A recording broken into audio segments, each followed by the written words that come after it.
नमस्कार दोस्तों, AB classes YouTube channel में आप सभी का स्वागत है। आज का सब्जेक्ट है मटेरियल साइंस एंड इंजीनियरिंग और आज हम लोग इस सब्जेक्ट में समझेंगे स्टील ग्रेड्स।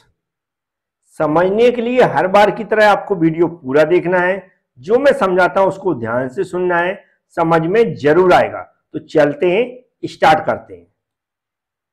अब आप लोग ध्यान से सुनेंगे। जो यहां पर लिखा है स्टील ग्रेड। स्टील ग्रेड का मतलब है यह स्टील की क्वालिटी को रिप्रेजेंट करती हैं। जो डिफरेंट टाइप्स की ग्रेड होती हैं वह स्टील की क्वालिटी को रिप्रेजेंट करती हैं। अब स्टील की क्वालिटी जो रिप्रेजेंट होती है वह होती है जो स्टील के अंदर, किसके अंदर, जो स्टील के अंदर डिफरेंट टाइप्स की मैकेनिकल प्रॉपर्टीज होती हैं और जो हमारी स्टील का कंपोजिशन है उसके आधार पर। क्या समझ में आया? स्टील ग्रेड है या स्टील की जो क्वालिटी है वह किसके आधार पर रिप्रेजेंट की जाती है या किसके आधार पर इसकी ग्रेडिंग की जाती है? वह इसके जो हमारी स्टील है उसके अंदर जो मैकेनिकल प्रॉपर्टीज होती हैं और जो स्टील बनती है उसमें जो डिफरेंट टाइप्स के एलिमेंट्स का कंपोजिशन होता है उसके आधार पर इसको इसके अलग अलग ग्रेड में डिफाइन किया जाता है।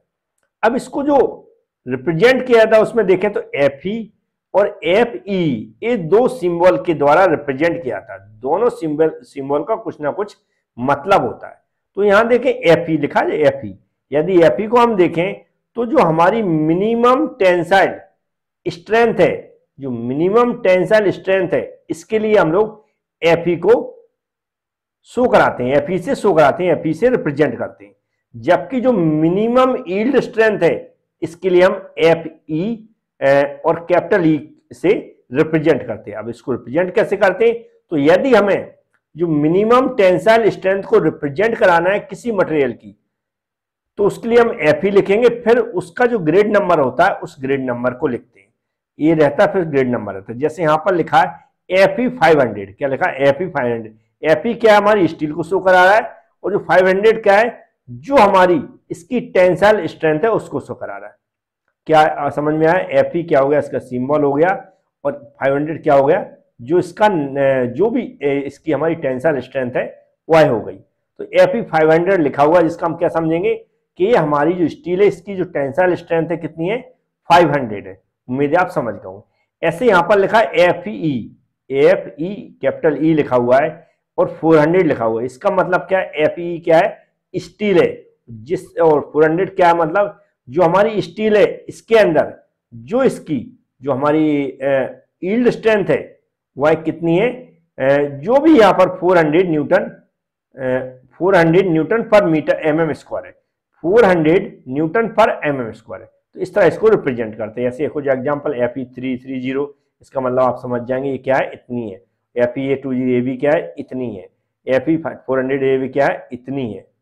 ऐसे हम Fe लिखा हुआ था, इसका मतलब ए इतनी है और ए भी क्या है? इतनी है। उम्मीद है आप समझ गए होंगे इसको रिप्रेजेंट करने के तरीके। ये जो यहाँ नंबर है, ये जो नंबर है Fe, ये नंबर लिखा हुआ है, ये क्या शो करा रहा है? इसकी टेंसाइल स्ट्रेंथ को शो करा रहा है।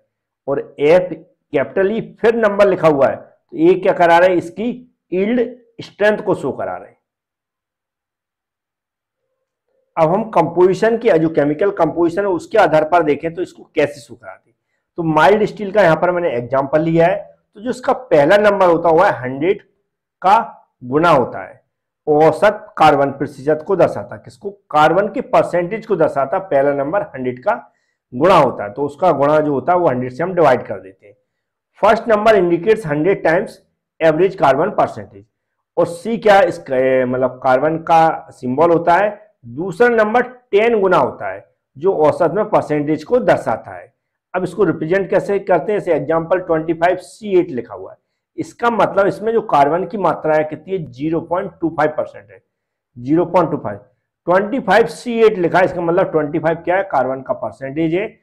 8 क्या है? यहाँ पर जो हमारी मैंगनीज है उसका परसेंटेज है। 8 यहाँ पर क्या है? मैंगनीज का परसेंटेज है 0.8%, जिसका मतलब होता है।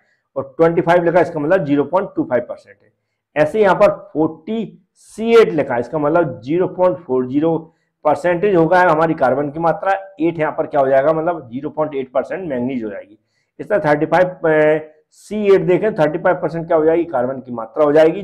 35% नहीं, सॉरी 0.35%, कितनी ऐसा 0.40% कार्बन हो जाएगा। यहाँ पर 0.35% क्या हो जाएगा, कार्बन हो जाएगा। यहाँ पर 0.45% कार्बन हो जाएगा, तो यहाँ पर 0.50% कार्बन हो जाएगा।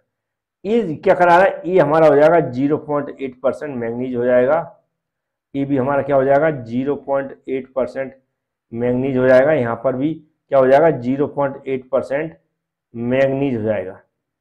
और ये क्या हो जाएगा हमारा, 0.4% मैंगनीज हो जाएगा। इस तरह हम लोग ये शो कराते हैं, ये क्या परसेंटेज है ना। तो ये हमारी केमिकल कंपोजिशन के आधार पर हमें क्या करते हैं, जो भी ग्रेड है वो डिसाइड करते हैं। अब जो हमारे एलाओ स्टील है, मतलब जो मटेरियल मिक्स रहते हैं इसमें, उसके हम लोग ग्रेड कैसे डिसाइड करते हैं, तो यहाँ पर लिखा हुआ है।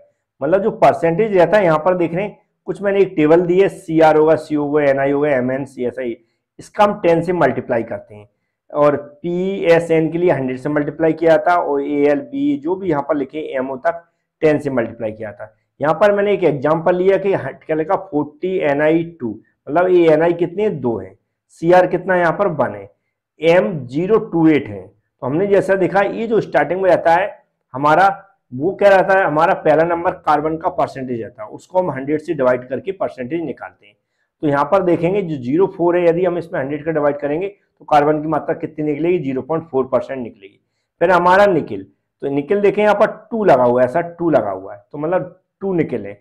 जबकि इसमें डिवाइड हमें कितने करना है, 4 का डिवाइड करना है। तो 100 में यदि 4 का डिवाइड करेंगे 25 होगा, कितना होगा, 25, मतलब 25% होगा। अब 25% होगा, इसमें 2 है, तो ये टोटल कितना हो जाएगा, प्लस 25% हो जाएगा, क्योंकि 2 है तो 50% हो जाएगा। इसमें 100 का डिवाइड करेंगे तो 0.5% होगा निकेल हमारा। अब क्रोमियम यहाँ पर देखें तो 1 है, मतलब एक ही क्रोमियम है, तो इसमें देखो यहाँ 4 लिखा, मतलब 4 का डिवाइड करना है, तो 100 में 4 का डिवाइड करेंगे 0.25% हो जाएगा, तो एक क्रोमियम हो गया। अब जो लिखा MO28, इसमें देखें तो क्या लिखा, 10 का डिवाइड करना है, क्या करना, 10 का डिवाइड करना है। और तो ये क्या हो जाएगा हमारा 2.8%, यहाँ पर हम 10 का डिवाइड कर देंगे तो 2.8% हो जाएगा। तो इस तरह हमारी जो अलोंग एलिमेंट है उसका परसेंटेज ग्रेड डिसाइड किया था। अगर पूछा जाता आपसे क्वेश्चन पे तो आप बड़े आसानी से उसको एक्सप्लेन करके आए जैसा मैंने लिखा है। इसके अलावा किसी का ग्रेड निकालना हो तो मैंने कैसे निकाल के दिखाया आपको, ऐसे ही आपको निकाल के वहां पर दिखा देना है। Thank you friends. और एक बात और बता दूं कि बहुत सारे ऐसे स्टूडेंट हैं जिन्होंने अभी तक हमारे चैनल को सब्सक्राइब नहीं किया है। सब्सक्राइब करने के बेटा बहुत सारे फायदे हैं।